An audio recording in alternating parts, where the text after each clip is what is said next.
Hello everyone, good morning. Thank you for being here this early. Thank you for joining us in this knowledge festival about our beloved friend, JavaScript and the web. So today I'll be talking about a little bit different from JavaScript, but still related to the web.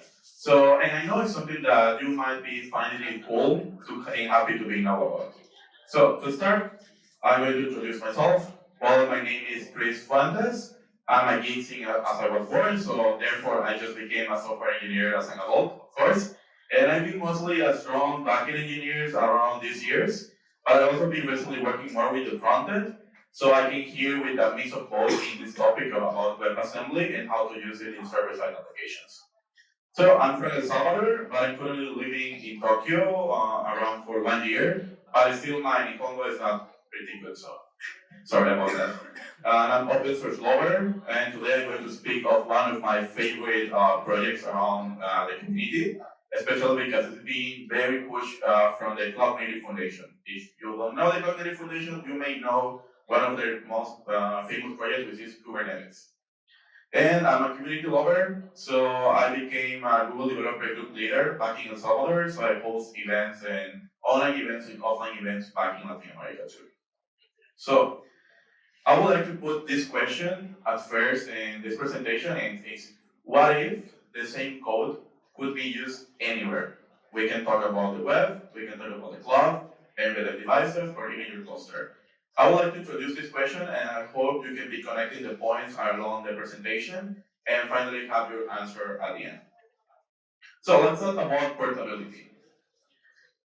Portability is one of the biggest goals in software development, and we have especially seen this in the JavaScript ecosystem since Node.js was born.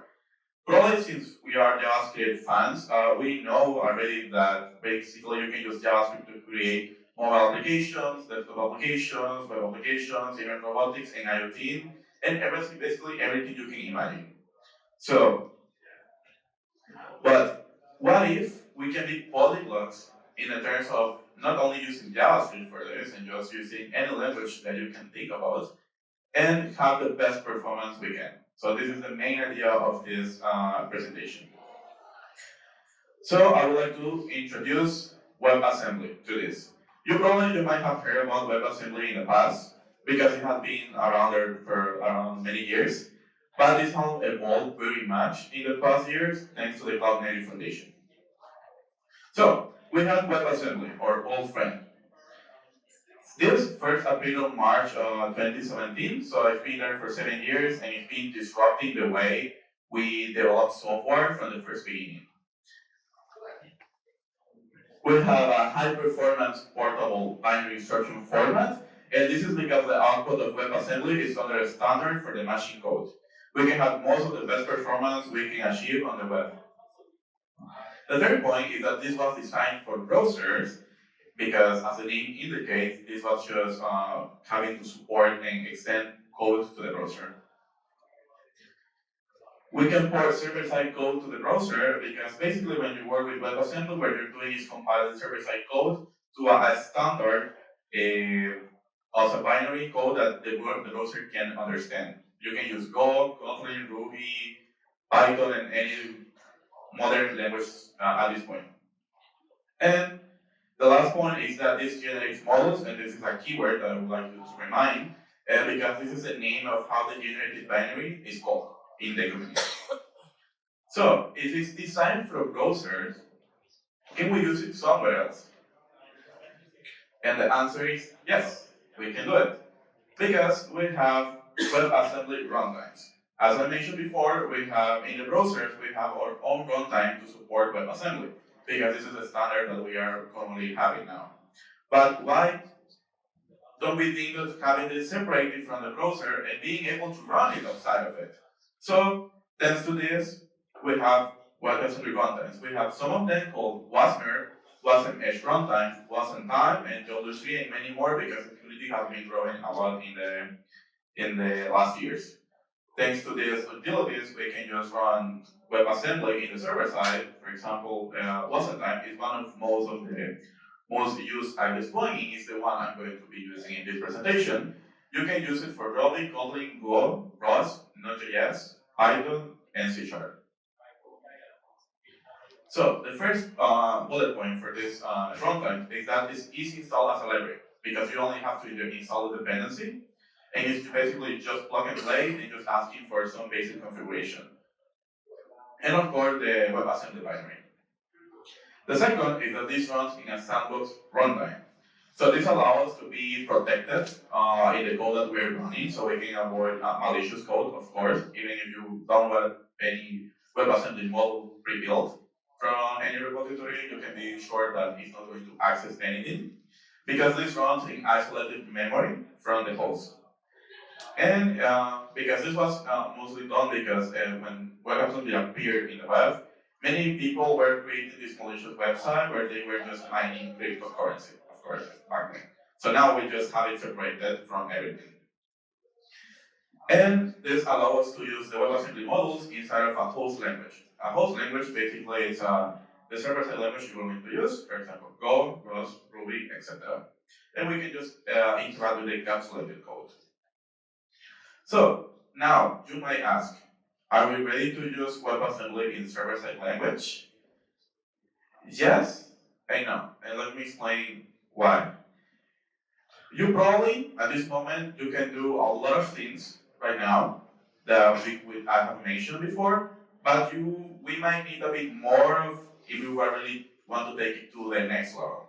For example, at this point, as I mentioned, this is a sandbox runtime, so we cannot perform I/O operations in a server-side runtime because this is protected. So, for example, we cannot write or read files. So this is very important for data processing, for example. We cannot access to the network, so we cannot do HTTP requests, we cannot open sockets, we cannot do stuff like that. So this is very limiting if you think about to applying a strong backend architecture, right? The second one is type safety development. Because at this point, we are going towards type safety development in the world. So right now we have Rust that's being very trending in strong type. So if you need this static type validation either in build time or runtime, so you won't have this because the web assembly binary is just something that you don't know what is inside, right? So how can we make sure that the code can be safety and we can avoid bugs? That's the main idea and the main challenges we had in this point. So I would like to introduce a WebAssembly system interface, which is called WASI. This was an effort that's been in the past 3 years that this basically project appeared.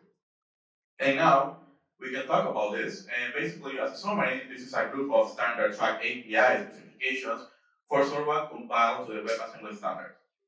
WASI is designed to provide secure and standard interface for applications that can be compiled to WASM from any language and that may run anywhere. Why is this secure? This is secure thanks to their capability-based security. If you don't know what is, you can remember a little bit about the Linux kernel, which is you allow and you grant specific permissions in order to have access to some system resources. It's basically the same idea. You need to allow specific permissions to the runtime in this case. So, and even then, it doesn't have all the access to it, it just have limited access to the kernel. And the second point is that WASI P2 was released in February 2024. So it's very recent. So it's been there like not even for a year, but the community is building a lot of stuff around it. And it's now reporting the third iteration of this project.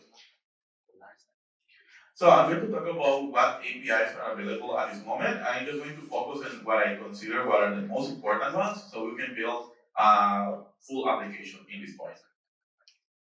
The first one of the most important things when working with server-side applications, of course, especially when you have to process bulk data, is to be able to read and write files to the system, or even if they're temporary. So we have access to these, for example, APIs, where you can read via stream, you can write via stream, sync data, so you can basically write to that disk, and read directory, and we have many more. I just listed the most important ones. But basically, you can now interact with the file system from a WebAssembly model in a host application. So this is a very important thing. The next one is basically HTTP APIs. So of course, how can we miss this? We love making HTTP requests because basically this is the way we can interact with the outside world, or we can just be the server of this data for someone else. So in this case, we have two basic functions, which is outgoing handlers. This allows us a model to make HTTP requests. You can see this as a similar to a fetch operation in the browser. So we can just call any external server from our WebAssembly model. The second one is that we can do incoming handler. This allows us to, or we receive this HTTP request and just serve the response as we were the server. So now, yes, we can build basically HTTP servers just with a WebAssembly binary. And that's it, that's all you're running. So yeah, we can respond to this HTTP request. And if we are talking about HTTP requests, of course, we have support to sockets. So, and this for me is a very game changer. And I just love this capability now because basically this opens a lot of possibilities that we're going to be talking a little bit later. And a lot of some of them is basically instance network, so you can just access to the network interfaces associated to the server. We have IP name lookup, so you can just resolve DNS to identify what the IPs of the domains or something like that. We can create TCP sockets, and we can have utilities to interact with this TCP to open and close connections. So I know you might be thinking now, like, what possibilities can we do now? And the same comes from UDP. So if you're a game development guy, so you probably will be fascinated with this because now you can have better performance with your multiplayer servers.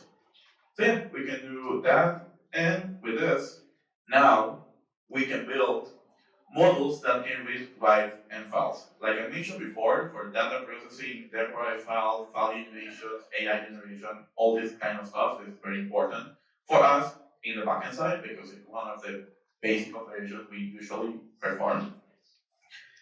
Now we can have models that perform HTTP requests. And for me, this is very useful, especially for HTTP-based microservices, which is the ones that I have most experience in my last years. So in this case, I see a high value for this in terms of development experience and performance, because basically if you're working on microservice architecture where all the services communicate with each other with HTTP requests, and you have one main upstream service that is serving the core data for the rest of the services, that means that you can just make the code once, and you can create a client or an SDK, call it as you want, and you can perform all the resilience strategies you want. You can have retry strategies, exponential lookups, timeouts, secret breaker, everything just consolidated in one code. Maybe in ROS, if you want to do like strong in performance, you can build this code and you can just use it in any microservice you wish, and you will have the same functionality and the same performance as you were just using Rust.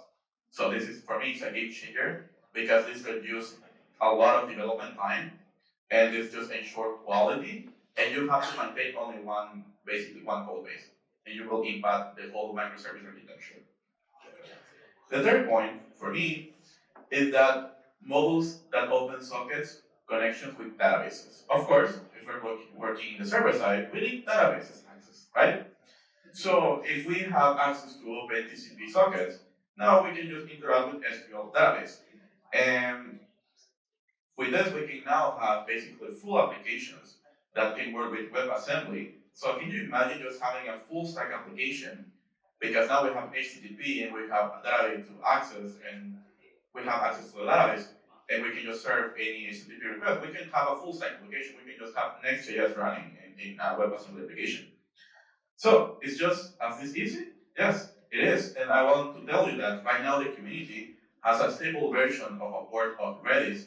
So you can have a key value database and also PostgreSQL as a package to be used inside WebAssembly. So now I want to see what projects can you think about at this point. And the last one is the models that can instant queues in message exchangers. If you work, for example, in an event-driven architecture and you are using CQRS, basically you will might be hating the way that we work with this, because basically you have one main service just publishing events to other services, and you need to support those events in the other services, right? In that case, you might be setting up the same almost every time and just changing a little bit, maybe the structure or just a database connection in where this data is going to be stored. So in this case, you can build just, again, the same example as the HTTP client. You can just build one code that can be reusable, and it can instance these queues and be connected, for example, to Kafka, and just on a spoiler alert, the community has a stable version to be accessing Kafka now with WebAssembly 2. So yeah, basically you can just build, I wouldn't say everything, but a lot of stuff in the backend that we use in production code now with WebAssembly. And of course, we have many more utilities. I just mentioned this because it's what makes me feel excited about this technology, and for me, it's a game changer and probably a new way that is coming in this backend communities. Especially because it's being very pushed by the Cloud Native Foundation. So we have other APIs that are maybe not that crucial, in my opinion. So we can have access to the CLI, so we can just bring it to the console or basically just subspawn another shells. We have a utility for random. This is basically because the way that the memory and the types are handled between languages are different. So they created a random utility, so you can basically just generate strings and integers that are safe in every environment. If you need any ID or something like that, we have clocks, so you can have access to the time of the host, the time zone, and what time is it, or any times that you might need, any types of conversion. So yeah, we have these APIs at this moment, and the community is building more, and hopefully we can have more for the next year. So great. Now, the second challenge, if you remember, is how can we make it type safety in this point? I would like to mention what's an interface type, or as abbreviated is WIT. In this case, WIT is an interface description language, IDL, so that this describes the imports and exports of a model. I would like to talk about this as a TypeScript the type definition file. If you remember, like when we were just using JavaScript and you just created this .d.ts file. So it's basically something like that. Because it allows us a good developer experience, because it's easy to read and write and provide the foundational basis for producing models from a guest language. And when I say guest language, it's the language you are building this WebAssembly model, as well as consuming models in the host language, because host language is the one we use this model. So keep in mind this. And we have two main concepts, basically interfaces and words. And I'm going to explain a little bit about this. So let's talk about interfaces first. Basically, an interface is a named set of types and functions enclosed in braces.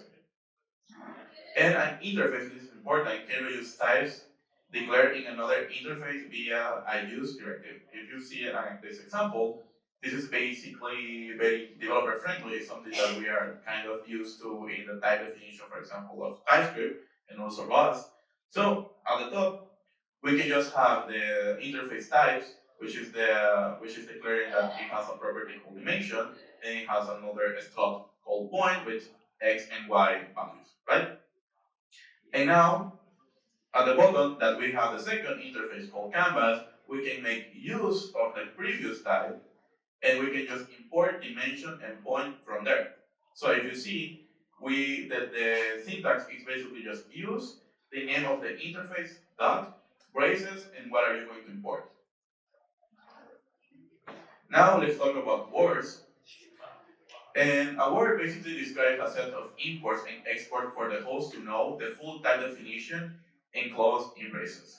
For me, you can see this as a namespace in TypeScript. So the namespace declares everything that is being exported, and that's it. In this case, this is a different thing because a model can import another model, so also you need to declare what are the necessary imports here. That will be like slightly different from what we know from TypeScript. And this describes basically the contracts of the model, the contracts for the input and the output. And if we take an example here, we have two interfaces at the top, which is printer declaring that it has a function called print, and another interface called error reporter, which is have a function called report error. And at the bottom, we have this word. This is basically the model that we're going to be exporting, and it's saying that this is going to export the whole printer interface, so that means it's going to export print as a function. Then we can just have an inline declaration, which is exporting the scan function directly. And the last one is just declaring that it needs one import. It needs to receive the error reporter as a model. So in this case, we have two exports, one using one previously defined interface, the second one being an inline declaration, and the last one being one import.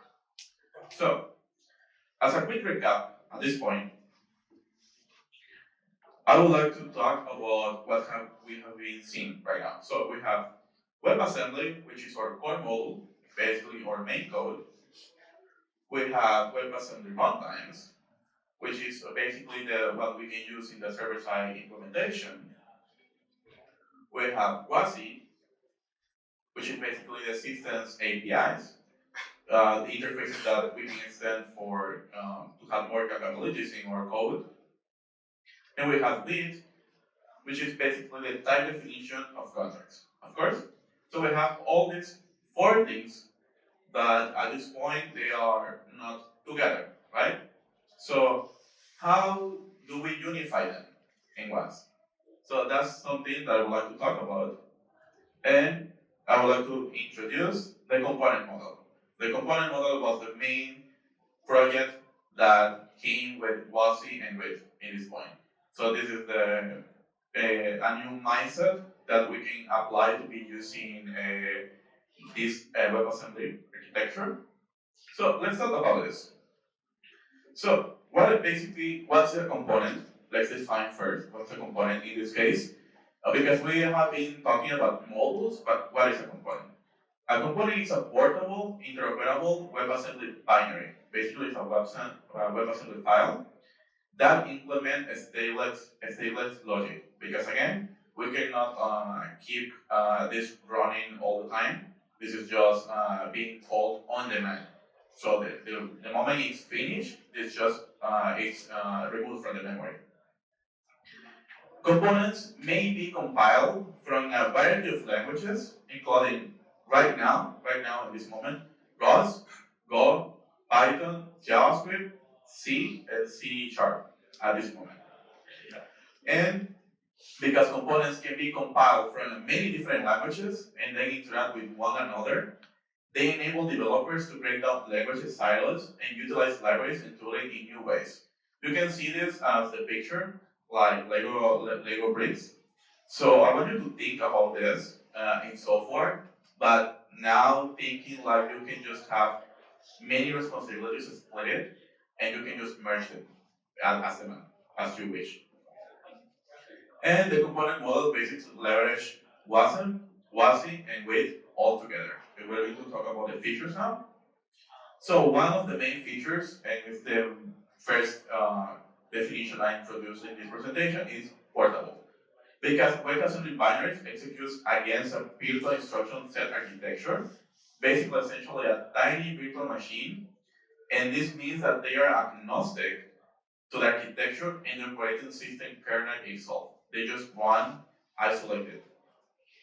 And because they are also very small compared to the containers, and with this I mean Docker containers or any type of containerization that we can use, they can easily run in embedded devices, so they can be very useful for IoT and robotics.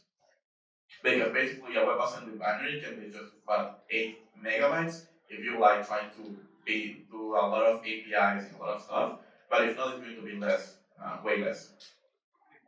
The next feature is that they are interoperable, because the idea of the component model is that you can be connecting different models all together to generate one model at the end. So components can interact with one another over high-level APIs that are being provided by the component model, regardless of their respective languages of origin. So for example, If a component is written in Rust, this can utilize the functionality of a library from Go. And they are composable because multiple components can be combined into a single binary, and this just enables to build applications with Lego bricks, satisfying dependency with other components as needed. So, why components if we already have modules? In this case, a module corresponds to one single WebAssembly file, and with functions, memory, imports, and export, and so on, the things that we have been talking about. And this can be run in the browser or via separate runtime, first. But core modules are limited in how they expose their functionality to the outside world, and at this point, they can only return basic types like integers and floating point numbers. So any runtime needs to be performing these translations when you want to interact with these modules. Research types such as strings, lists, records, or structs or objects in JavaScript have to be represented in terms of integers and floating point numbers. For example, by the use of pointer and offsets, that this is what the runtimes are doing. And even then, we have an issue because languages doesn't handle the types in the same way. So, for example, the way Java handles strings is not the same as Rust, so you can have some conflicts there. So, for a WebAssembly model, to interpret between them, there needs to be an agreed open way for exposing those research types across model boundaries, and this is why the component model is achieving. In the component model, these type definitions are written in a language called WIT, which we checked before. And basically, a WASM component is thus a wrapper around a core model that specifies its imports and exports using WIT. This is a summary. Basically, we are placing all together to build basically a component or WebAssembly. So, in this picture, you can see a little bit of an example. We have the language that support component model on the left. We have C, C Sharp, C++, Rust, Go, Python, and JavaScript. We have the utilities we can use. In this case, for example, for Go, you have to use TinyGo. This is compiled to a WebAssembly binary. And just with this, you can just run it in the browser, in the server, in the edge cloud computing, in IoT, doesn't matter where, because any architecture is supported. So you only have to use it, make it once. And I want to bring this image again because now that you have heard about all the benefits and the features about the component model, I want to think about this about separate Lego blocks. So they can have their own responsibility and being reusable across all your architecture. And keeping in mind that this allows security, this allows maintainability, and this allows also performance. So I'm going to show a little bit a quick example. Because JavaScript is the main protagonist of this event, I'm just going to create a WASM component using the JavaScript utility as a main language. So for this, you only need to perform the install of bytecode alliance Jacob. This is basically running under Spider Monkey WebAssembly runtime. And the second part you have to do is to do a with file. So we're going to create a file called Pokemon HTTP client because we're going to use the Pokemon API. Inside the file, we're going to define the word that we're going to export, which is Pokemon HTTP client. And inside there, we're going to define an interface with the type of Pokemon. In this case, I'm going to retrieve ID, name, and weight only. This API returns a lot of more fields if you're familiar with it for your personal project, but we're going to use just three. And we define a function called getByName, which is going to receive name as a string and is going to return this Pokemon object, right? And how do we make the code? This is pretty easy. Yeah.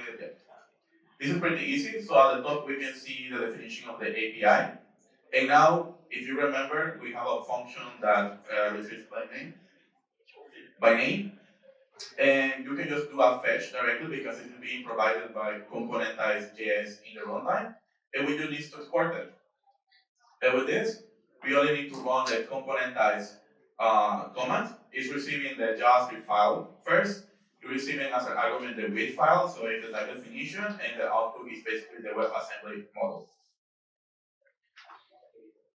And with this, after that, we now have our component created, and we can just test it out. So JDCO also allows us to transpile WebAssembly to ES modules. In this case, basically we can just use the transpile command, which receives the WebAssembly and the output folder. And with this, we have the import of this wasm JavaScript created, and we can just use it. It basically is just making this log, fetching the Pikachu and the Ditto information. If you notice, this is returning only the specific fields on the width, even though the API retrieves more fields. So I would like to talk about this because basically this is how easy we can just build a component using JavaScript. And now this WebAssembly, you can just use it either in the web, in the browser, you can just use it in any favorite language you have, using Wasmtime or just using Wasmer, for example, as a runtime. And that's everything you need for this. So I would like to highlight some key takeaways for this talk. And it's basically that remember that WebAssembly is not only designed for browsers anymore, it's being pushed very hard by the Cloud Native Foundation to be used everywhere, even in the architecture in Kubernetes. Keep in mind that this is very secure because it's running with a capability-based system, so it doesn't have access to all the resources from the host. And basically, this allows us to be have interoperability and be composable with our components. We can just build a lot of code, just splitting the responsibility and just being used whenever you need it. So I think that's all what I wanted to present today. So thank you everyone for listening to me.